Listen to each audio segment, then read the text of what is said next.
It's so dumb. And it's to the point where we were discussing, we didn't want to talk, we try to limit our discussion before we actually do the podcast, but I just had to talk about that. And then it almost felt like Todd Phillips, trying to like punish people who revered Joker in the first movie. Idolized. Because I mean, he became sort of a symbol for, social uprising and everything, because right after this movie, well, the next summer, this came out in October? Late summer 2019? Something like that, yeah. That's when we had the 2020 riots, for true. a lot of reasons, but, Sure. the Derek Chauvin cop guy who murdered the guy. That's kind of where it started. That's where it boiled over, But then it became, protests about everything, basically. Because we were also kind of cooped up there. Summer 2020 was the height of the pandemic. COVID. Yeah. And there was, hundreds of pictures online, thousands of pictures of people in Joker makeup, but in a positive light. So they kind of took the positive aspect of the message of the movie and kind of turning it into something good. Yeah. Which is like, okay, that's cool. And the movie is really like it's trying to say like we can't just keep like pushing down the little guy, because this is people who are mentally ill, people who are impoverished, people who doesn't have any like prospects in life, because eventually they will, like he says, he will werewolf, as he says in the first movie.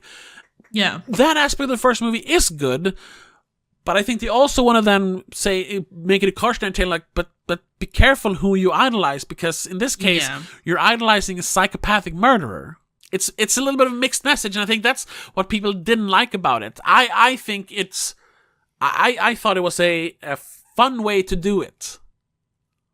Yeah. But allow unfortunately, a lot of more. The sequel doesn't have that same kind of. No, because now it feels like Todd Phillips is just like, no, I was wrong. Joker like, that's is not bad. what I meant. Yeah, that's not what I meant, even though we know that's what he meant, because that's what he kept talking about in interviews. Now it's almost like, I got a bunch of backlash, and people called it like, like an incel uprise movie, or like fucking white supremacy, like entitled white men uprising, blah, blah, blah. Which is just, first of all, that's... Where was the entitled white men in this movie that like well, got Arthur good out of it? was entitled and white, so that makes him... How was he entitled? He is one of the minorities. Because he's mentally ill. he expects people to help him. He doesn't get the medicine he needs. He doesn't get the help he needs. He should be a star. He should be on TV. People read it that way because they don't. Oh my god! Yes, there was the whole white male rage thing. You don't remember that sketch? The SNL did? No, yeah. Kind of blocked that shit out. To be honest, awful take on the movie, because that's a classic. Like, well, we don't want to champion something that could be like remotely problematic, so we'll just call it. Oh no, it's racist. Oh, it's an incel incel terrorist movie. Like, if anything, this is showing like how mental illness is something that is being disregarded as something that needs to be treated. But they didn't want to give the movie that because of the fact that a lot of 4chaners like the movie. Yeah, no, because I think that's that all part politics. is still... To these kind of people, they can't look beyond their politics. Like, those people that I don't agree with like the movie. That means I can't like the movie, even though it's you can like it for different reasons, dumbass. Yes. And I mean, the movie is, they wanted to pin as some sort of like right-wing fantasy, power fantasy.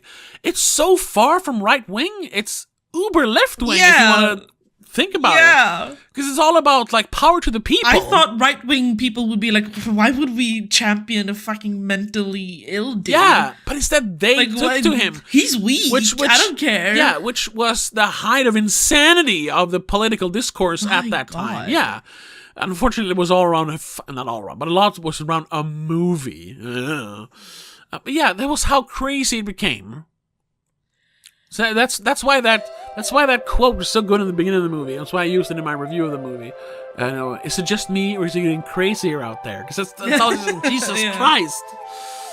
It's like Mad Max. It's hard to know who was more insane, me or everyone else. Yeah.